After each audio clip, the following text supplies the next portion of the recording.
Luyakwazi yini ukukhuluma kanti uthando? Pho ngelikabani lelizwi elinokungihlebezela njalo ukuthi ngikushayele ucingo uma lithambama ilanga? Phumula mbali yami, kade kusilo gijima emicabangweni yami.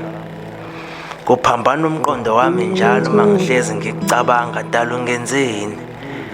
Lwaluhle kangaka uthando lwethu mntakwethu. Lwafaniswa noluka-Adam no-Eva bengakasiboni isithelo.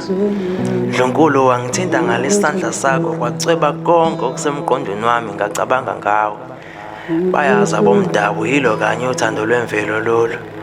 Wena uphile emqondweni nasenhlizweni yami uyakwazi ngikucabanga ngawe. Uma kungaqhudelana uthando ngingachema udede nolwakho. Ngathi ngingakubamba ngesandla ngikuzwise ukushaya kwenhliziyo yami. Ububhakubhaku ishaya mawala mawula. Kumnandi kakhulu ukucabanga uma ngilele ngomhlane esicephini selithambama ilanga. Phunga lezimbali lizwakala njengelakho uma ngabe ngikwange ngeso nginxele ingalo ngikuphulula isiphundu ngesandla sokudla. Ezintombini ezizinkulungwane ngincamela wena wedwa themba lami. Lishona nini ilanga ngizothokozela ukufika kwakhe emaphusheni ami.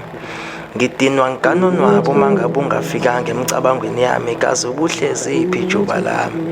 Shona langa ngizithokozise ngobuhle bukamntakwethu emaphusheni ami. Uthando lwakho selufana no-amen enhlizweni yami ufika njalo uma ngithandaza. Uma ngingakubonile akulona usuku lolu ngizoqala kahle kusasa ngikucabanga usuku lonke themba lami. Ngishoda ngezinkulungwane ngabe ngikuthengela imali idali. Nkosi, sikelela lo mjolo wami uzungapheli. Ngoba noma ngihamba esigodini sethunzi lomjolo ngikwesaba okubi ngokuba uthando lwakhe lunami. Emagameni amathathu elikayise, lendodana ngisho nelikadala.